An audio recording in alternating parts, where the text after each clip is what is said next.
Good evening, friends. So this evening we are preparing some puff puff. These ones I use them as snacks. In the morning when I want to take tea, I take an escort. I use them as escort, and when I come back from work in the evening before I prepare my supper, I can take one, and then as I prepare my supper. As you can see, I have three bananas here, and I have some great carrots that I want to grate. I also have lemon. I'm going to use the peels for the flavor, and I'm also going to use one egg. So I'll start by just mashing my bananas. Once I've mashed them, I'll go ahead and grate my carrots, and also I'm going to grate my lemon peels, and I'm going to mix them together, and I'm going to put yeast in it. I'm just going to use one sachet, whatever you call it, of yeast, and that's what I'm going to put here. It's an instant yeast, and I'm going to let it remain for around an hour or two until it attains the double size of the dough, and then I'm going to start preparing it. So when you're doing puff puff, ensure your dough is very light, and you don't have to shape it. You're going to shape it as you put it in the oil. So all I'm trying to work with here is to ensure that my snacks are sugar free.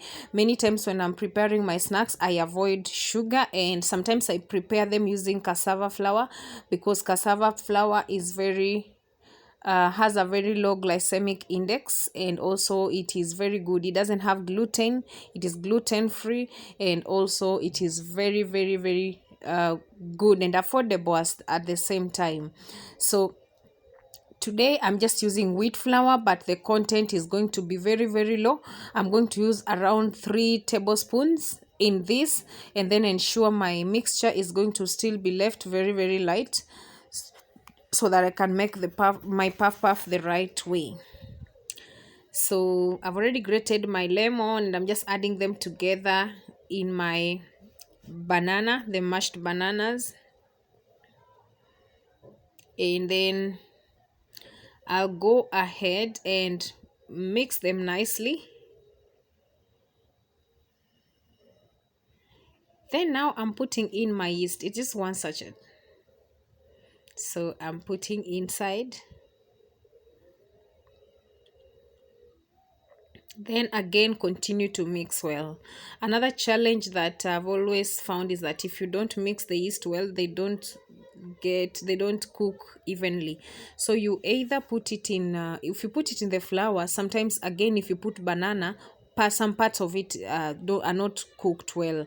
So it's good to ensure that you put it in the when you've already added your egg, and you put your banana, and if you have milk you've already added, put your yeast in the liquid, and then beat it nicely to get a proper consistency and get a good mixture. So after mixing it that way, you can put your flour 1 spoon at a time as you mix nicely. You add the flour as you mix, and that ensures that the yeast is going to work on each and every particle. It's going to ferment it well. So I'm just mixing it nicely. I've already also added my carrots. Carrots are just to increase the nutritional content of the snacks.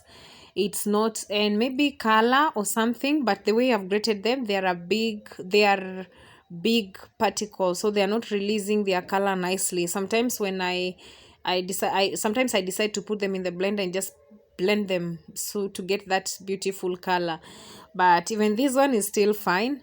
So today I've just grated them and mixed them nicely. So ensure you do proper mixing. In this case, I'm just using a fork, and it's doing a great job, because even the bananas which are not properly mashed and blended are still getting broken down into smaller particles.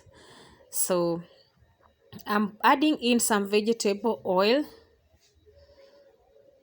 and continue mixing again. After adding the vegetable oil, I continue mixing again and again and again until it's well mixed. In this case, I've just measured using my eyes. It's called eyeballing, but you can just put around 20 mils of vegetable oil, considering that this is very very little. The puff puff that I'm preparing, the snacks that I'm preparing, they're not many, they're not a lot. So I'm covering with a foil. If you have a cling does better in such a case, because it clings to the edges and the rims of the bowl. It clings to the bowl and prevents the heat from escaping. So we want to start cooking, and this is 2 hours later. Now I've stuffed them in a polythene bag, which I've broken at the corner, so I want to be dropping them through that to prevent my hands from being messy. Otherwise, you can also do them with just your hands. So that's it, and I can tell you that this is really an easy recipe, and it's also nutritious. So always you can try this, and it's an easy one, very soft and puffy, as you can see. The dough rose to the double size, to be double size. So this is how things turned out, and I think I love it. Thank you very much for tuning in, and see you in my next video. God bless you a lot. And I think now I want to put them in a plate and just try them before I stop. So I am done cooking them. So here they are, and I just want to take a puff and one of them and just break, and it's very yummy. They are very yummy. Look at the inside. They are kind of hollow, not quite hollow, but yes, they are hollow, and they are very sweet. Even kids can eat it. You can try to do this to prevent your kids from taking too much processed sugar. So bye for now.